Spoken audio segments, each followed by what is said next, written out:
They say the ocean has no memory. It swallows steel and flesh and history without leaving a mark. But there is one story that the Atlantic could not wash away. It begins with a man who wasn't supposed to be there, floating on a raft that wasn't supposed to last, fighting a war that had already forgotten his name. For 133 days, he didn't just survive, he devolved. He drank blood to quench his thirst. He turned the predators of the deep into his prey. He watched ships, both friend and foe, pass him by, leaving him to rot in the sun. We like to call him a hero. But a hero is a comfortable word we use to hide the ugly truth. What he actually became was something far more terrifying and far more human. Tonight, we are not just looking at a survival record. We are peeling back the canvas to look at the machinery of abandonment, the racial calculus of rescue, and the dark, bloody bargain one quiet steward made with nature just to see another sunrise. So, settle in, lock the doors, and join me as we drift into the silence to find the man who refused to die. There is a specific kind of silence that only exists 1,000 miles from land. It is not the silence of an empty room or the silence of a library. Those are empty spaces waiting to be filled. The silence of the South Atlantic is heavy. It is a physical weight. It presses down on the water, flattening the whitecaps, turning the horizon into a blurry grey line where the sky simply gives up and dissolves into the sea. If you were to look down from a great height on November 23, 1942, you would see nothing but this grey uniformity, a texture of restless water, moving without purpose, stretching from the coast of Brazil all the way to the jagged edge of West Africa. The map suggests there are shipping lanes here. The map suggests order, but the water knows nothing of maps. Zoom in. Past the clouds, past the crest of the swells, there is a speck. It is indistinguishable from the foam and the debris of the ocean surface. It bobs rhythmically, rising and falling, a slave to the motion of the tides. It is a wooden square with rounded edges, a raft. It looks like debris, it looks like something discarded, something broken that washed away from a pier during a storm and drifted for years to reach this nowhere point. But there is a movement on the raft. A hand, a human hand, gripping the rough, painted canvas of the side. The knuckles are white. The skin is stained with oil, thick black engine oil that smells of burning and deep earth. The man attached to the hand is lying flat, his face pressed against the slats of the wooden floor. He is trying to stop the world from spinning. He is trying to understand why the deafening roar of exploding steam boilers has been replaced by this terrible, suffocating quiet. His name is Poon Lim. And at this exact moment, drifting alone on a wooden ring in the widest part of the Atlantic Ocean, he is statistically already dead. The insurance tables used by the shipping merchants in London have already calculated his loss. The German U-boat commanders have already logged his tonnage as sunk. The ocean does not know his name, and it does not care that he is holding his breath. To understand why this man is here, clinging to a piece of wreckage that smells of wet canvas and terror, we have to look away from the water. We have to look at the machine that put him there. We have to look at the grand grinding gears of a world war that treated men like coal, fuel to be burned to keep the engines turning. Poon Lim was not a soldier. He was not a spy. He was a steward, a waiter. He was born on Hainan Island in China, a place of green hills and humidity, a world away from the grey Atlantic.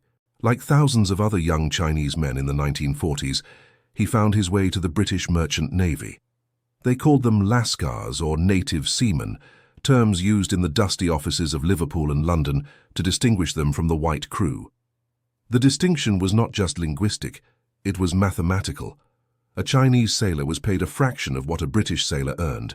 They slept in different quarters. They ate different food. And in the grim calculus of wartime rescue, they often sat at the bottom of the list. When a ship goes down, the officers go to the lifeboats. The engine room crew, often invisible men from the colonies, are usually the last to know the water is coming in. Poon Lim had signed onto the SS Ben Lomond. It was a Scottish merchant ship, armed with a slow engine and a heavy cargo. She was a beast of burden, a floating warehouse carrying 6,000 tons of goods. She was painted in drab wartime colors, designed to disappear into the fog. But in 1942, nothing disappeared. The Atlantic was illuminated by the burning wrecks of Allied shipping. November 1942 was a month of slaughter. The German U-boat wolfpacks were hunting in coordinated groups. They were sinking ships faster than the Allies could build them. The Ben Lomond was sailing from Cape Town to Paramaribo in Suriname and then on to New York. It was a long, lonely run.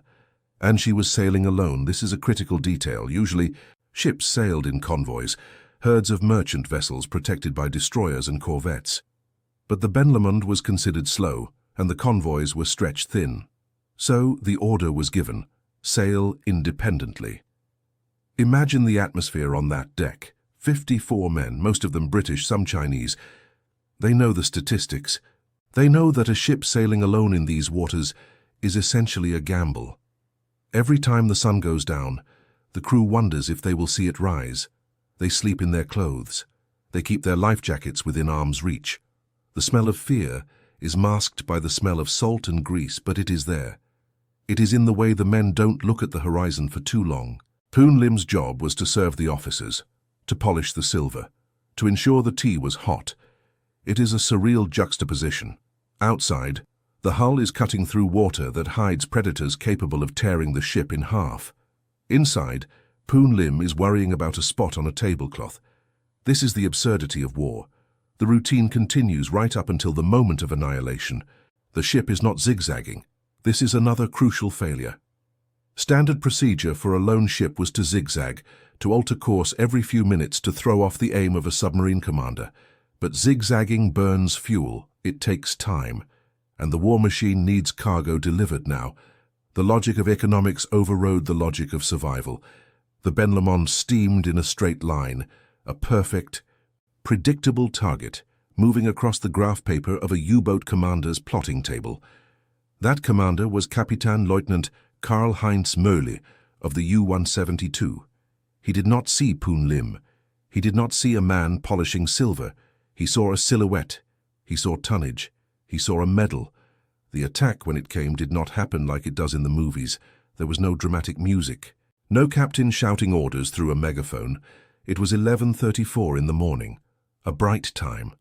A safe time, usually. The torpedo struck the starboard side. It didn't just hit the ship. It disemboweled it. The explosion was so violent that it shattered the spine of the vessel instantly. We are talking about thousands of tons of steel, rivets and cargo, unmade in a fraction of a second. The sound would have been a dull thud, felt in the teeth more than heard in the ears, followed by the screaming of tearing metal. The Ben Lomond did not sink, it vanished. From the moment of impact to the moment the ship was gone, barely 2 minutes passed. 2 minutes. Try to hold your breath for 2 minutes. That is how long it took for an entire world, the cabins, the mess hall, the engine room, the bridge, to drop into the abyss. Poon Lim was lucky, or perhaps cursed. He was not in the engine room. He was near the deck. The explosion threw him. The physics of the blast tossed him like a rag doll into the air. He hit the water before he fully understood the ship was dead. The water was cold. Not freezing, this was the South Atlantic, but cold enough to shock the lungs. He swallowed oil. The surface of the ocean was covered in it, a thick black sludge that coated his eyes, his nose, his mouth. He kicked upward. His life jacket, a simple cork vest, pulled him to the surface. When he broke the surface, gasping, spitting out the taste of fuel, he expected to see the ship. He expected to see lifeboats launching. He expected to hear shouting. He saw nothing. The Ben Lomond was gone. The suction of the sinking ship had dragged almost everything down with it. The 53 other men, the captain, the gunners, the engineers, his fellow stewards, were gone. The silence returned instantly. The ocean smoothed over the wound. Poon Lim treaded water in the black sludge. He was alone. The U-172 had already dived, its job done, moving on to the next target. Poon Lim was a speck of debris in a killing field. He began to look for something solid. Anything, a crate, a plank. Then he saw it, a few hundred yards away, bobbing in the swell. A Carly float. Now we must pause to examine this object. The Carly float is not a boat. It is not a raft in the way we imagine a raft with a floor and a tent and a rudder. It is essentially a giant lifebuoy. A rigid oval ring made of copper or steel tubing, wrapped in cork and covered in canvas. It has a wooden grate floor suspended in the middle by ropes. It is designed for one thing: to keep people out of the water while they wait for a rescue ship that is presumed to be close by. It is a piece of equipment designed for hours of survival, not days, certainly not weeks. Poon Lim swam toward it. His clothes were heavy with water and oil. Every stroke was a battle against the drag of the ocean. He reached the side of the float and hauled himself up. It was slippery. The canvas was wet. He rolled over the rounded edge and collapsed onto the wooden slats of the floor.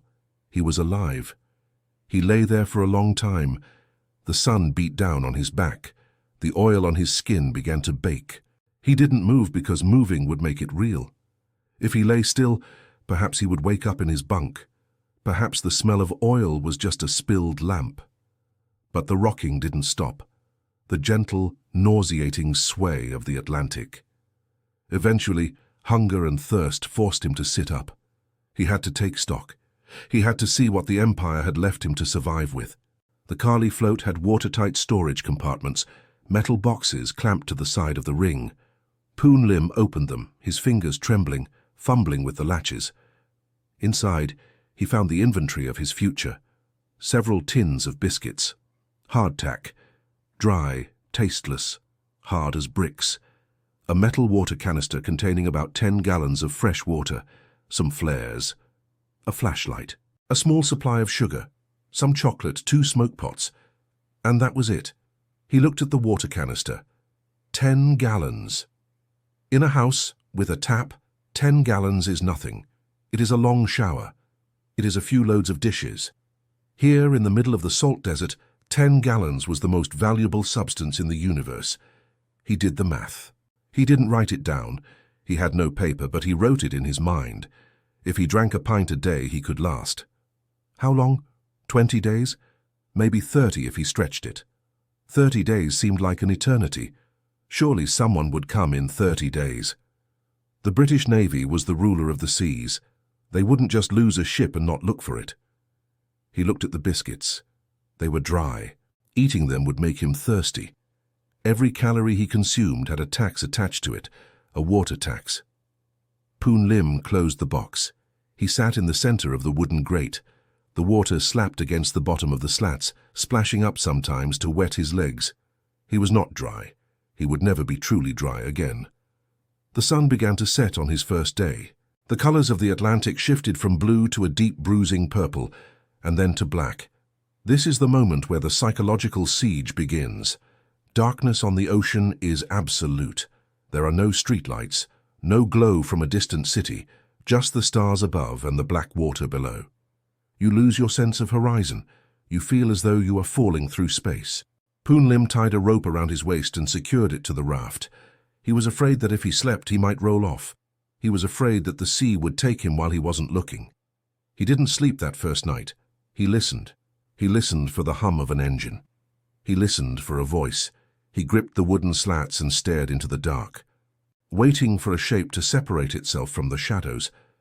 But the ocean is a busy place, even when it is empty. He heard the splash of fish breaking the surface. He heard the wind hissing over the waves. He heard the creaking of the wooden raft, a groaning sound like an old door opening and closing. By the time the sun rose on the second day, Poon Lim had made a decision. It wasn't a conscious, dramatic declaration. It was a quiet shifting of gears in his mind. He was a steward. His whole life, his whole career had been about order, about rationing supplies, about keeping things clean, about maintenance. He looked at the mess on the raft, the oil stains, the scattered tins. He began to clean. He organized the biscuits. He checked the seal on the water tank. He dried the canvas where he could. He decided that he would not act like a victim. He would act like a steward who had been given a very small, very difficult station to manage. He established a ration: 2 biscuits a day, 2 sips of water a day, 2 sips. Try to imagine that. Your throat is parched from the salt air. The sun is hammering down, evaporating the moisture from your skin. Your body is screaming for a glass of water, and you take a sip. You hold it in your mouth, letting it coat your tongue, your gums. You swallow it slowly, and then you stop. You have to stop, because if you don't, you die. It requires a level of discipline that most of us cannot comprehend. It is the discipline of a monk or a machine. Poon Lim possessed it. He looked at the water can not as a drink, but as an hourglass. Every drop he drank was a grain of sand falling. Days 3, 4, 5. They blurred together. The routine set in. Wake up with the sun. Check the horizon. 360 degrees of nothing. Check the raft, tighten the ropes, eat the biscuit, take the sip, wait. The waiting was the hardest part. Boredom is a physical pain when you are terrified. Your mind races, inventing scenarios, replaying memories. Poon Lim thought of Hainan. He thought of the noise of the markets. He thought of the steam in the ship's galley. He watched the sun move across the sky. He learned to tell time by the heat on his skin. He became a sundial. On the 6th day, the dynamic changed. He was lying on his back, staring up at the blinding blue vault of the sky, when he saw a shape. It wasn't a cloud.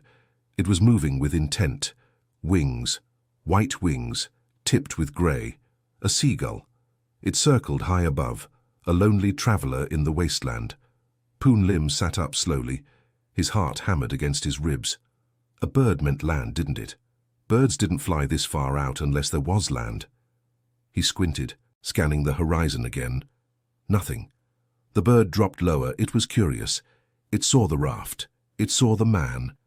To the bird, Poon Lim was not a tragedy. He was a curiosity, or perhaps a perch. The bird circled once, twice, and then landed on the water a few yards away. It bobbed there, looking at him with black, bead-like eyes. Poon Lim looked back. He felt a surge of hope. He wasn't alone. There was life here. But then the steward in him took over, the calculator. He looked at the bird's breast, the muscle beneath the feathers. He looked at the size of it. He looked at his dwindling biscuit tin. The bird wasn't company. The bird was protein. The bird was fluid. Blood is fluid. The romanticism of nature vanished. The grand ambition of the British Empire, the war, the politics, it all stripped away. The world shrank down to a very simple equation. There was the man, there was the raft, and there was the bird. Poon Lim didn't have a gun. He didn't have a net. He didn't have a fishing rod. He looked at his hands. They were calloused from shipwork, wrinkled from the water. They were his only weapons. He watched the bird. He stayed perfectly still. He became part of the wood. He became part of the canvas. He waited for the bird to make a mistake. He waited for the bird to trust him. This was the end of the beginning. The shock of the sinking was over. The hope of immediate rescue was fading with every setting sun. Poon Lim was entering a new phase. He was no longer a survivor waiting for a bus. He was becoming a predator. And the ocean, silent and vast, watched him with total indifference. It did not care if he lived. It did not care if he died. But Poon Lim cared, and he was about to prove just how much. Hunger is not a static feeling. It is a narrative. It has a beginning, a middle, and an end. In the beginning, it is a complaint, a grumbling in the gut, a sharp pang that reminds you of the time of day. It is polite. It asks to be fed. By the second week on the raft, the politeness was gone. The hunger, Poon Lim felt, was no longer a request. It was a demand. It was a physical voice screaming in the silence of the Atlantic. The biscuits were gone. The last crumb had been licked from the tin. The chocolate was a memory. The sugar cubes had dissolved on his tongue like snow, leaving nothing but a sticky sweetness that vanished in seconds. The body, when deprived of fuel, begins a terrifying process of self-cannibalism. It turns inward. It raids the fat stores first, burning through the reserves around the waist and the organs. Then it goes for the muscle. Poon Lim could feel himself shrinking. His uniform, once crisp and fitted, began to hang off him like a shroud. The skin on his arms grew loose. His ribs began to press against the fabric of his shirt, sharp ridges rising from a receding tide of flesh. The ocean did not help. The ocean is a paradox. It is the largest pantry on earth, teeming with life. Just beneath the wooden slats of the Carly float, millions of tons of biomass moved in the dark currents. Tuna, mackerel, plankton, sharks. But to a man without a hook, without a net, without a spear, this pantry is locked behind a wall of glass. You can see the life jumping. You can hear the splash, but you cannot touch it. Poon Lim sat in the center of the raft, his knees drawn to his chest. He was conserving energy. Every movement cost calories he did not have. He watched the water. The sun hammered down, turning the surface into a blinding mirror. The glare burned his retinas. When he closed his eyes, he saw spots of red and purple dancing in the darkness. He needed protein. He needed fluid. The water tank was light now. When he shook it, the sloshing sound was pathetic. A few pints, maybe less. He looked at the sky. The seagulls were back. They were not the romantic birds of poetry. They were scavengers. They were opportunists. They had seen the raft, this strange yellow blister on the blue skin of the world, and they came to investigate. They circled high above, their cries sounding like rusty hinges.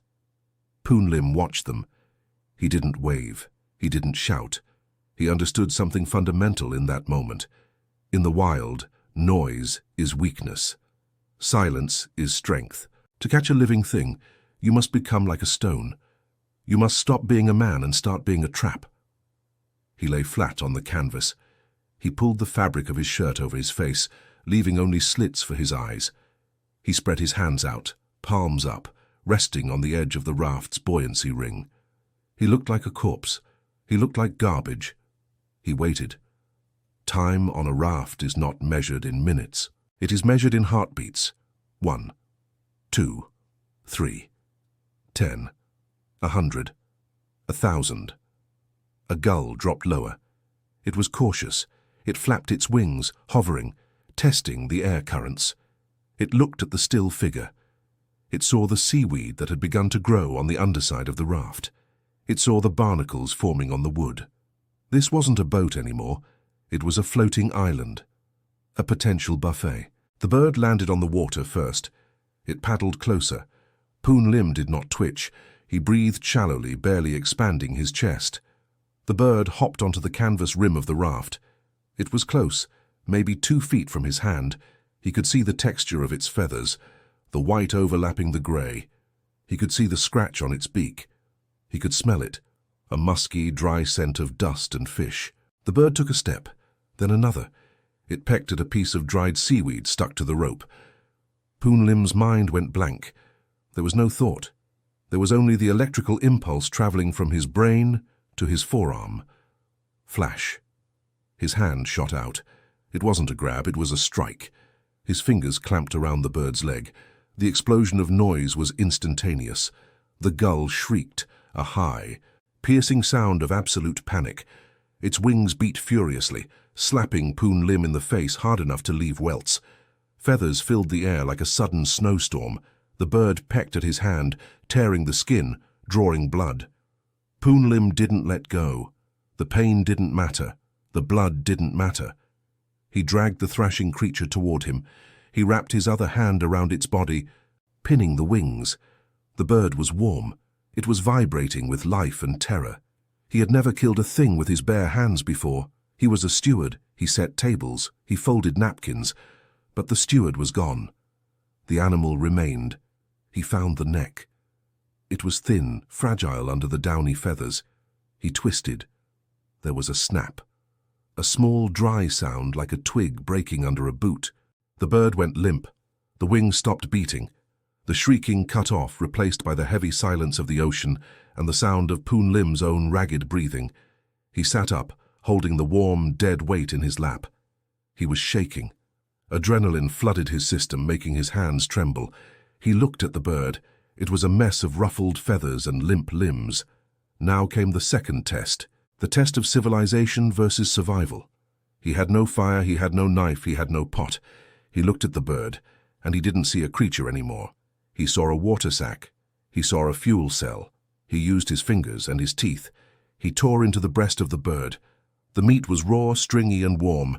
It tasted of fish and iron. It was revolting. His gag reflex kicked in, his stomach trying to reject this alien substance. He forced it down. He chewed the raw muscle, swallowing it in lumps. Then, the blood. He knew from some deep instinct, or perhaps a fragmented memory of old sailors' tales, that the blood was vital. It was liquid. It was salt-free fluid. He drank the blood of the seagull. It was thick and metallic, but to his dehydrated body, it felt like rain. He ate everything he could, the liver, the heart, the intestines. He left nothing that could be consumed. When he was done, he sat amidst a pile of bloody feathers and bones. He looked like a monster. His face was smeared with crimson, his hands were stained. The raft looked like a crime scene. But as the nausea faded, he felt something else, a warmth in his belly, a tiny spark of energy returning to his limbs. The machine had been refueled. He didn't throw the leftovers away. This was the lesson of the raft. Nothing is waste. Everything is a resource. He looked at the bones of the bird, the hollow, lightweight leg bones. He looked at the intestines. He had tried to fish earlier in the first week. The raft had been equipped with a small fishing kit, some paste bait and a hook. But the paste had dissolved instantly in the seawater, and the fish had ignored the bare hook. He had failed. But now, he had materials. He took the biscuit tin, the empty metal box that had once held his rations. He used his feet to flatten it, stomping on it until it was a sheet of tin. Then, using the hard edge of the water canister, he began to tear it. He bent the metal back and forth agonizingly slowly, until a strip broke off. He spent hours sharpening that strip of tin against the rough concrete-like coral growing on the raft's underside. He honed it into a knife, a crude, jagged blade, but a blade nonetheless. With this knife, he carved the bird bones. He fashioned them into hooks, small sharp gorges that would toggle open inside a fish's throat. He needed a line. The cotton ropes on the raft were too thick. He unraveled them, picking them apart strand by strand, twisting the fibers together to make a thin, strong fishing line. He used the bird's intestines as bait. They smelled terrible. The fish would love them. He cast his line. He didn't have to wait long. The shadow of the raft attracted small fish seeking shade from the sun, a grouper perhaps, or a small dorado. He felt the tug. Not a violent strike, but a heavy weight. He pulled, hand over hand. The line cut into his fingers. He prayed the bone hook wouldn't snap. He prayed the knot wouldn't slip. A flash of silver broke the surface. He hauled it aboard. It flopped on the wooden slats, gasping, slapping its tail. Poon Lim stared at it. It was beautiful. It was a bar of solid silver muscle. It was life. He killed it quickly with the tin knife. He sliced it open. This time, it wasn't just about eating.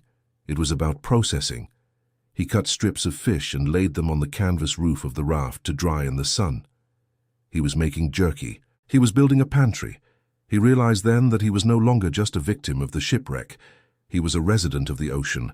He had an economy. He had a trade. He traded patience for protein.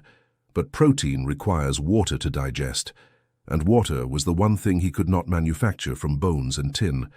The sky was a cruel ceiling. For weeks, it had been a relentless, cloudless blue dome. The sun was an enemy that arrived every morning to torture him. It blistered his skin. His lips cracked and bled. His tongue swelled in his mouth until it felt too big to contain. He couldn't swallow. His throat felt like it was lined with sandpaper. He began to hallucinate. He heard the sound of a fountain. He saw glasses of iced tea floating in the air. He remembered the rain in Hainan, the heavy, warm monsoon rain that turned the streets into rivers. He wept, but he had no tears. His body couldn't spare the moisture for crying. And then the clouds changed. It started in the afternoon. The horizon turned a bruised purple. The air grew heavy and still. The wind died and the ocean became oily and flat. A storm. In a ship, a storm is a threat. On a raft, without water, a storm is a savior. Poon Lim mobilized. He gathered every container he had, the empty water tin, the biscuit tin. He pulled the canvas cover off the buoyancy ring and formed it into a hollow, a basin to catch the deluge. The rain hit the water first. A hissing sound like 1,000 snakes. Then it hit him. It was cold. It was violent. It stung his sunburned skin like needles. But he opened his mouth to the sky. He let the water run over his face into his cracked lips. It was sweet, pure, distilled fresh water. He didn't drink immediately. He let the first few minutes of rain wash the salt spray off the canvas. He knew that if he collected the water too soon, it would be brackish and undrinkable. He waited, his body screaming. watching the precious water run off the side of the raft and back into the sea. Discipline. Even at the edge of death, discipline. When he was sure the canvas was clean, he began to fill the tins. He filled the water tank. He filled the biscuit tin. He drank until his stomach hurt. He drank until he felt his cells inflating. The storm raged for hours. The waves picked up, tossing the little raft around like a cork. Poon Lim tied himself to the wooden grate. He was cold, shivering violently, soaked to the bone. But he was smiling. He had beaten the sun. He had stolen life from the sky. When the storm passed, he had renewed his lease on life. He had water for another 2 weeks. He had dried fish. He had a knife. He began to believe he could do this. He began to believe that he was invisible to death. But invisibility is a double-edged sword. It was the morning of the 40th day, or maybe the 41st. The notches he carved into the wood of the raft were getting crowded. The sea was calm. He was cleaning a fish he had caught, his hands slick with scales. He heard a sound, a low, thrumming vibration. He froze. He knew that sound. It wasn't the wind. It wasn't the water. It was a piston engine. He stood up, balancing precariously on the swaying raft. He scanned the horizon. There, a ship. Not a speck. A ship. He could see the funnel. He could see the bridge.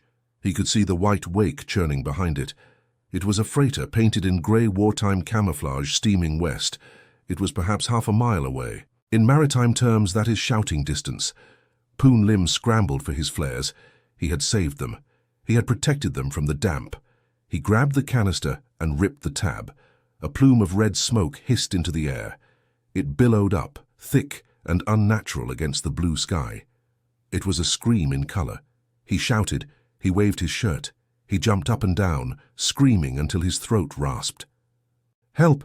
Over here, help me!" The ship kept moving. He watched it. He saw figures on the bridge. He was sure of it. Men with binoculars. Men looking out for periscopes. Men looking out for mines. They had to see the smoke. A column of red smoke in the middle of the ocean is impossible to miss. The ship did not turn. It did not slow down. It kept its course, its bow cutting the water with ruthless efficiency. Poon Lim waved harder. He burned a second flare. He waved his arms until his shoulders burned. "Please!" he screamed. "I am here! I am here!" The ship grew smaller. The thrumming of the engine faded. The wake smoothed out. And then it was gone.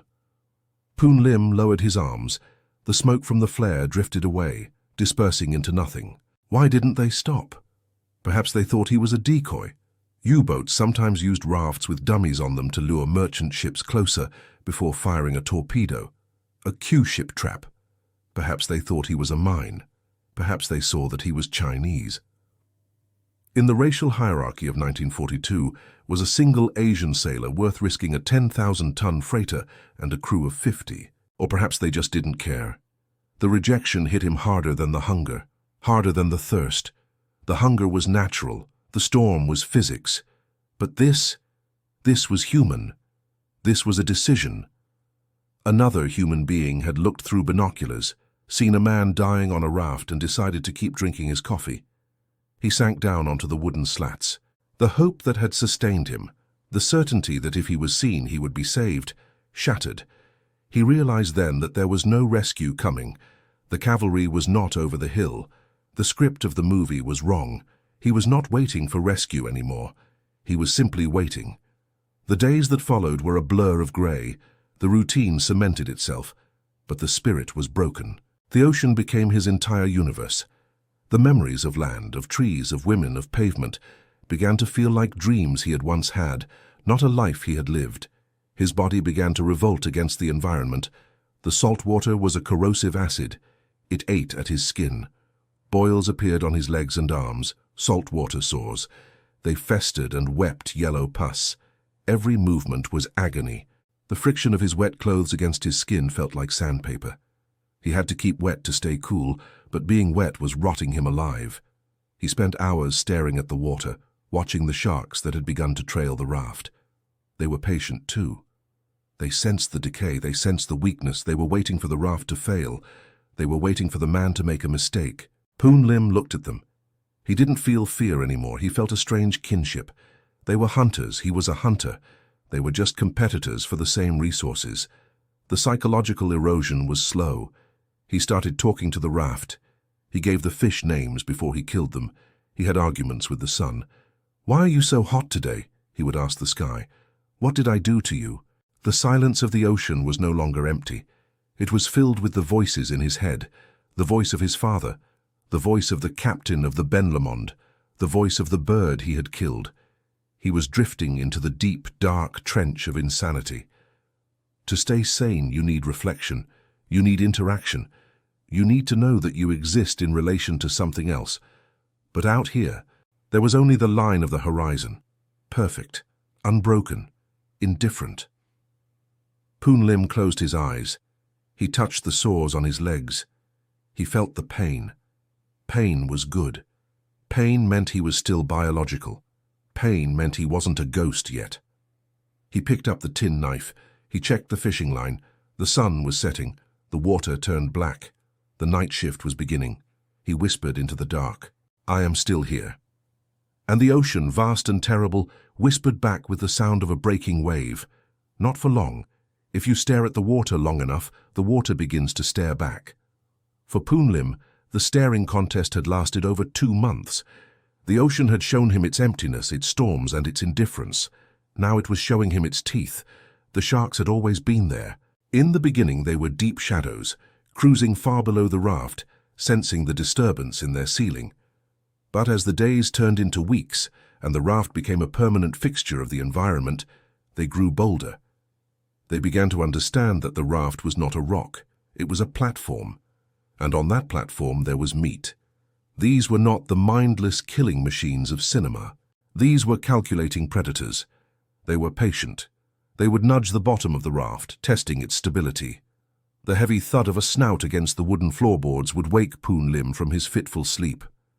He would feel the vibration in his spine, a reminder that a 1/4 inch of wood was the only thing separating him from digestion. Most men would be paralyzed by this. The primal fear of being eaten alive is hardwired into our DNA. It is the oldest nightmare we have. But Poon Lim was no longer most men. He had crossed a threshold. The fear was still there, yes, but it had been overridden by a louder, more urgent instinct: hunger. He looked at the sharks circling the raft, their dorsal fins cutting the water like black sails, and he didn't see monsters. He saw swimming pantries. He saw calories. He decided to go fishing, but you do not catch a shark with a bent nail and a piece of string. A shark is a muscle of pure violence. If you hook it, it will snap the line. If you pull it aboard, it will thrash with enough force to break your legs or flip the raft. Poon Lim needed a plan. He needed to upgrade his technology. He had the remains of the birds he had killed, the heads, the entrails, the parts too foul to eat even for a starving man. He used them as bait, but he didn't put them on a hook. He used them to tease. He dangled the bait in the water, holding it by a short line. The smell of blood dispersed into the current. The water boiled. A shark, perhaps 4 feet long, surged up. It wasn't a leviathan, but it was big enough to take an arm off. Poon Lim watched it. He studied the approach, the way it rolled its eyes back, the way the jaws unhinged. He prepared his hands. He wrapped them in canvas, strips torn from the raft's cover, to protect them from the sandpaper skin of the beast. This was his armor. He waited. He waited for the shark to get comfortable, to think the bait was free. When the shark lunged for the bait, Poon Lim didn't pull back. He let the shark take it. And in that split second, as the animal's attention was focused on swallowing, Poon Lim reached into the water. He grabbed the shark by the tail. The physics of this act are insane. He was a starving man weighing perhaps 90 pounds by now, standing on a slippery, rocking platform, trying to wrestle 100 pounds of pure muscle that lived in the water. He hauled it up. With a scream of exertion that tore at his parched throat, he yanked the shark out of its element and onto the floor of the raft. The chaos was instant. The shark exploded into motion. It thrashed, snapping its jaws, its tail whipping back and forth like a steel cable. It struck Poon Lim in the legs, knocking him down. The raft pitched violently, threatening to capsize. This was a brawl, a hand-to-hand combat between species. Poon Lim crawled on top of the beast. He pinned it with his body weight. He could feel the raw power of the animal beneath him, the terrifying vitality of it.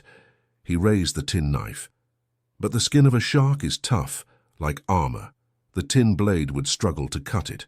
He used the water tin, the heavy metal canister half filled with precious rainwater. He used it as a bludgeon. He brought it down on the shark's head.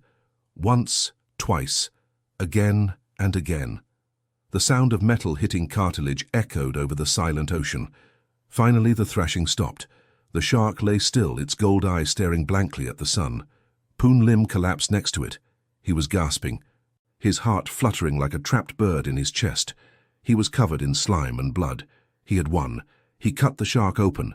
The smell was overpowering, ammonia and raw fish. But to Poon Lim, it was the scent of life. He ate the liver first. He knew from the lore of the galley that the liver was rich in vitamins. He cut steaks from the flank. He realized he had too much meat. It would rot before he could eat it all, so he became a butcher. He sliced the shark into strips and hung them over the guide ropes of the raft to cure in the sun. For a few days, he was a king. He had food, he had water, he had conquered the apex predator of the ocean. But the ocean does not tolerate hubris. It has a way of reminding you of your place. It was around the 80th day. The shark meat was gone. The water was low again. The monotony had returned. Poon Lim was lying under the canvas, hiding from the noon sun, when he heard a sound. It was different from the airplane engines he had hallucinated. It was deeper, a rhythmic throbbing that vibrated through the water and into the wood of the raft. He crawled out. The water nearby was foaming. A massive shape was rising from the depths. It was black, sleek and terrifyingly large. A submarine. It surfaced less than 100 yards away. Water cascaded off its hull as it breached, the conning tower cutting through the waves like a knife. Poon Lim stared. He saw the emblem on the tower. He couldn't make out the details, but the shape was unmistakable. It was a U-boat. The enemy. The very machine that had sent the Benleman to the bottom. The hatch on the conning tower opened. Men emerged. They were wearing uniforms. They had binoculars. They were smoking cigarettes. Poon Lim didn't care about the war. He didn't care about politics. He stood up. He waved his arms. He shouted. He was a human being screaming at other human beings. Help! Help me! He could see their faces. They were pale, bearded, looking at him with mild interest. One of them pointed. Another raised a camera. They were so close he could almost hear their voices. He could imagine the smell of diesel and stale bread wafting from the open hatch. He waited for the machine gun to swivel. He waited for the order to fire. In the brutal logic of total war, he was an enemy combatant, or at least a witness. But they didn't shoot, and they didn't help. The commander on the tower looked at the scarecrow on the raft. He looked at the Chinese man with the wild hair and the ribcage showing through his skin. And he made a calculation. The U-boat was on patrol. Taking a prisoner was a liability. Stopping was a risk. Wasting a torpedo on a raft was absurd. The commander turned away. The men climbed back down the hatch. The heavy steel lid clanged shut. The engines revved. The U-boat began to move, creating a wash that rocked the raft. It submerged slowly, slipping back into the darkness from which it came. Poon Lim watched the periscope disappear. He watched the bubbles fade. He was alone again. This rejection was different from the freighter. The freighter had been negligence. This was something colder. This was recognition followed by dismissal. They had seen him. They had looked him in the eye. And they had decided he wasn't worth the fuel it would take to stop. He realized then that there was no side out here. There were no allies. There were no Axis. There was only the living and the dead. And the submarine crew in their steel tube belonged to the world of the living. He did not. He sat on the raft, and for the first time he felt a surge of pure, hot anger. It wasn't despair. It was rage. "I will not die," he whispered. "I will not let you be the last thing I see." The anger was fuel. But anger burns dirty. It exhausts you. And the ocean was preparing its own response to his defiance. The sky began to change. The consistent trade winds died out. The air grew heavy, saturated with moisture. The barometer, had he possessed one, would have been falling through the floor. A storm was coming, not a squall, a true Atlantic gale. It hit at night. The darkness was absolute until the lightning tore it open. The wind didn't blow, it screamed. It ripped the top layer of foam off the waves and hurled it through the air, so that the atmosphere became a mix of air and water. The waves grew to the size of houses, 40 feet, 50 feet. The little Carly float was not designed for this. It was a cork in a washing machine. Poon Lim tied himself to the raft. He used every inch of rope he had. He lashed his wrists to the wooden slats. He knew that if the raft flipped and he wasn't secured, he would be gone in seconds. The raft climbed the face of a wave, hanging vertically in the darkness, and then plummeted down into the trough with a bone-jarring crash. Water hammered him. It filled his nose, his mouth. He couldn't breathe. He was drowning in the open air. The canvas cover was ripped away. His water tin, his precious, life-giving water tin, broke loose. He lunged for it, his fingers brushing the metal. But the ocean was faster. A wave slapped it out of the raft and into the dark. Gone. His fish stocks. Gone. His knife. Jammed into the wood, thankfully, it held. For hours, or perhaps days, time had no meaning in the washing machine. He was battered. He vomited until there was nothing left. He swallowed salt water. He was freezing, the wind chill cutting through his wet rags. He closed his eyes and saw the faces of his ancestors. He saw the village in Hainan. He saw the steam rising from the rice paddies. It was peaceful.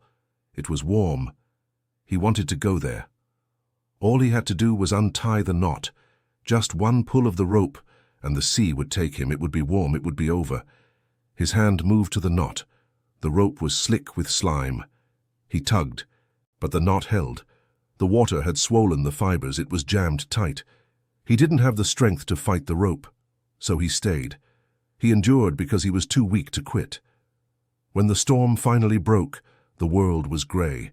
The sun was a pale disk behind the clouds. The sea was heaving with a hangover swell. Poon Lim lay on the bare wooden slats. He was naked. The storm had stripped the last of his clothes from his body. He was bruised, bleeding, and shriveled. He looked around the raft. It was empty. The water was gone. The food was gone. The canvas was gone. He was back to zero. Actually, he was below zero, because now his body was failing. The days after the storm were a descent into delirium. Without fresh water, the clock began to tick very fast. His tongue swelled up again, filling his mouth like a gag. He couldn't close his lips. His throat was a dry canyon. He began to talk to the birds, not in his head, but out loud, a raspy, croaking sound. "Come down," he whispered to a gull. "I won't hurt you, I just want to talk." He wasn't lying, he was lonely. He wanted to hold something that was warm. He saw the Ben Lomond sailing next to him. He saw the captain on the bridge waving. He waved back. "I'm coming," he croaked. "Wait for me." But the ship was just a cloud shadow. He looked at his arms. The skin was translucent. He could see the veins, blue and distinct, mapping the remaining life in his body. He poked his thigh. The flesh didn't spring back. It stayed indented, like clay. He was dissolving. He knew he had to drink. The thirst was a madness. He looked at the sea. It was so blue, so clear. It looked like cool, fresh water, just one sip. One sip to soothe the fire in his throat. He dipped his hand in. He brought it to his lips. "Stop." A voice in his head, sharp, commanding. "If you drink the salt, you die." It was the steward. The part of him that knew the rules. The part of him that polished the silver. He dropped his hand. He licked the dew off the metal ring of the raft instead. A few drops, nothing more. He lay back. He closed his eyes. He was ready. He had fought the sharks. He had fought the storm. He had fought the Germans. He had done enough. 130 days. That was the number he had carved into the wood. Or was it 131? He couldn't remember. He drifted. He felt the raft bump against something. Probably a shark. Probably the end. He didn't open his eyes, but the motion changed. The raft wasn't bobbing in the deep swell anymore. It was rocking in a chop, a different rhythm, and the smell. He sniffed. It wasn't the metallic tang of the open ocean. It smelled like dirt. It smelled like rot, like wet leaves, like smoke. He forced his eyelids open. They were crusted shut with salt. He peeled them apart. The water. It wasn't blue, it wasn't black, it was green, a murky brownish green. He lifted his head. It felt like it weighed 1,000 pounds. There, on the horizon, was a line. Not a flat line, a jagged line. Trees. Green, living trees. He tried to shout, but only a wheeze came out. He tried to sit up, but his spine refused. He watched the trees. He was afraid to blink, afraid they would vanish like the ghost ship, but they got closer. The current was pushing him.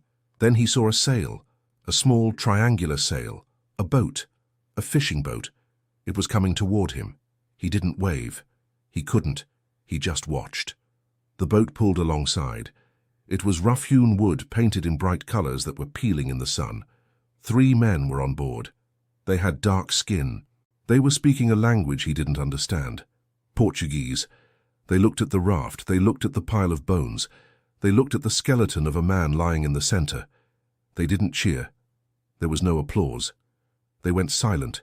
They crossed themselves. They reached down. Rough, calloused hands grabbed his arms. He cried out in pain as they lifted him. His skin was too tender. But they were gentle. They hauled him over the gunwale of their boat. They laid him on the deck.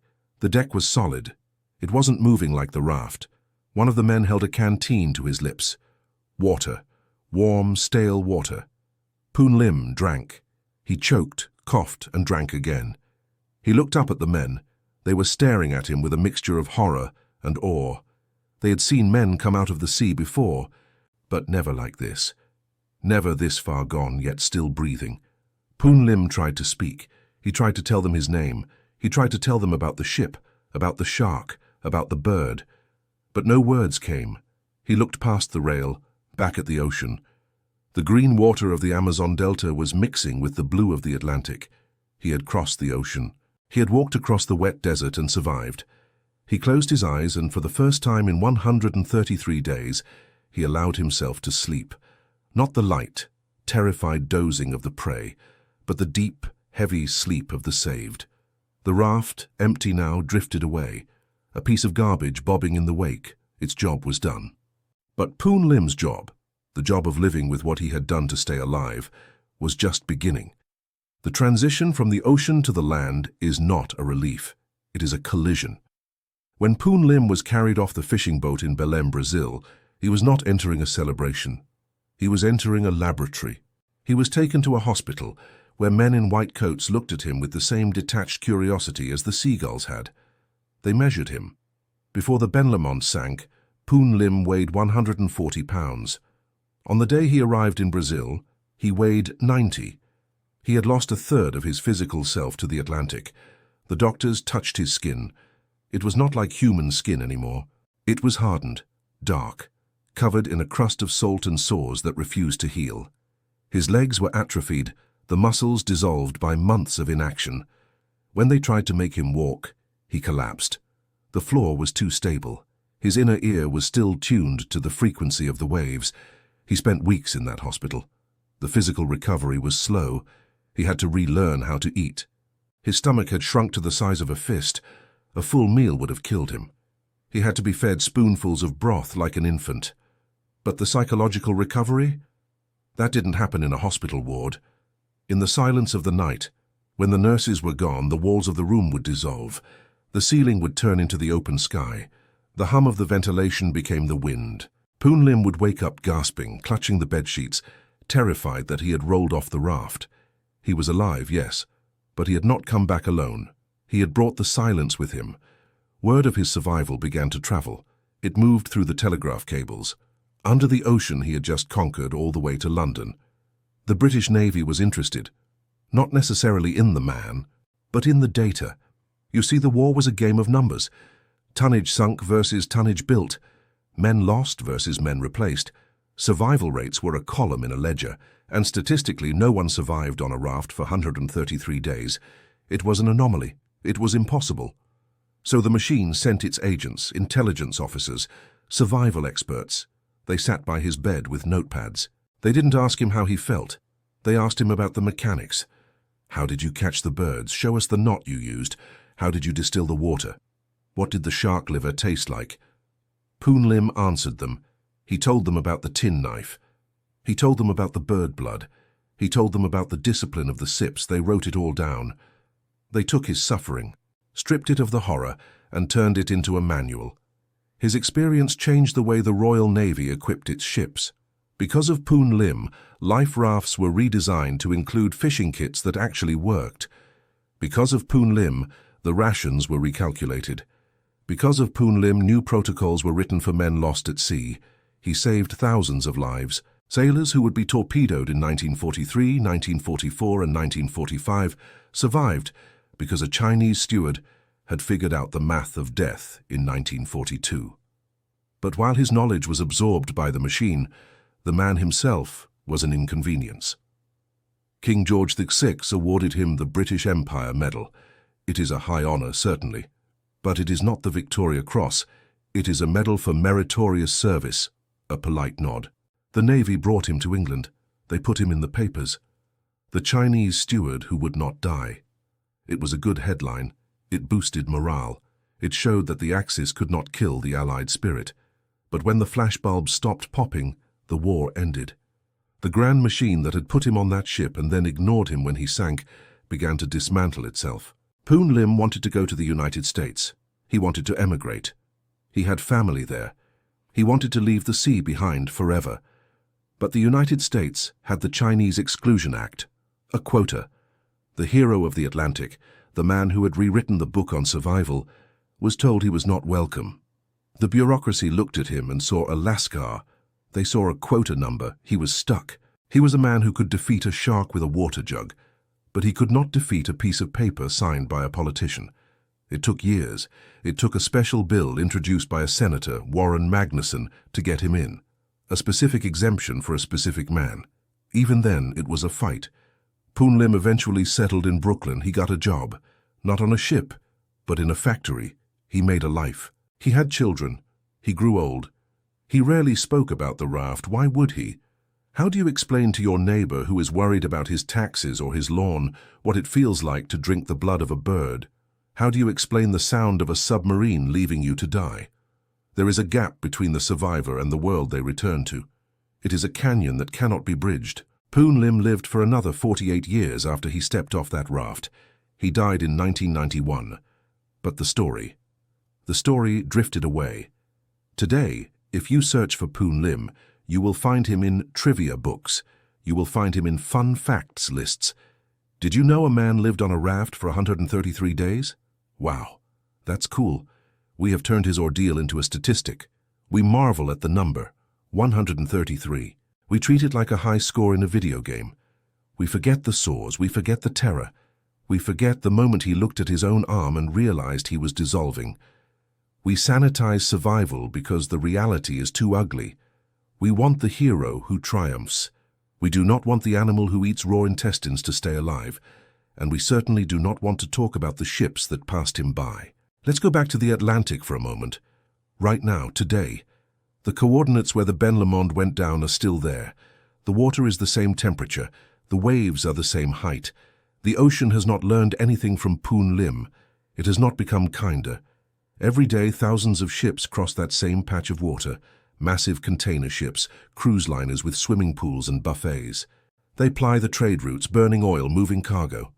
And below them are the ghosts. The Ben Lomond, the U-boats, the bones of the 53 men who didn't find a raft. The ocean is a graveyard that doesn't allow markers. It swallows history. Poon Lim's legacy is not just that he survived, it is that he forced us to look at the fragility of our own systems. We build ships of steel. We invent radar, we draw maps. We think we have conquered the planet. But all it takes is one torpedo, one storm, one mistake, and suddenly you are back in the Stone Age. Suddenly you are not a citizen with rights and a bank account. You are meat. Poon Lim showed us that civilization is a thin veneer. It is a coat of paint on a rotting hull. Scratch it, and the savage comes out. But here is the final uncomfortable question, the question that Poon Lim took to his grave. What did he lose on that raft? He gained life. He bought himself 50 more years of breath. But to do it, He had to kill with his hands. He had to suppress every instinct of mercy, of disgust, of gentleness. He had to become a creature of pure function. When he killed that first seagull, he didn't just snap a bird's neck. He snapped a connection to the civilized world. He realized that morality is a luxury of the well-fed. When the freighter ignored his flares and when the submarine dove away, he lost his faith in the brotherhood of man. He learned that we are not all in this together. To survive, truly survive, you must be willing to be alone. You must be willing to be the monster in your own story. Poon Lim was a quiet man, a steward, a waiter. He was the most unlikely hero of the war. But perhaps that is the point. The ocean didn't care about his rank. It didn't care about his race. It tested him purely and brutally on his will to exist. And he passed. He beat the shark. He beat the sun. He beat the silence. But he never beat the memory. In the end, this is not a story about a man who conquered the sea. The sea cannot be conquered. It is a story about a man who made a deal. He gave the ocean his innocence. He gave it his trust in humanity. And in exchange, the ocean let him keep his life. The raft is long gone. The Ben Lomond is rust on the seabed. But the lesson remains, drifting on the tide. If the world falls away, if the ship sinks, if the silence comes, who will you become to stay afloat? Final verdict. This is not a survival story. It is a story about who the world allows to survive, and at what cost.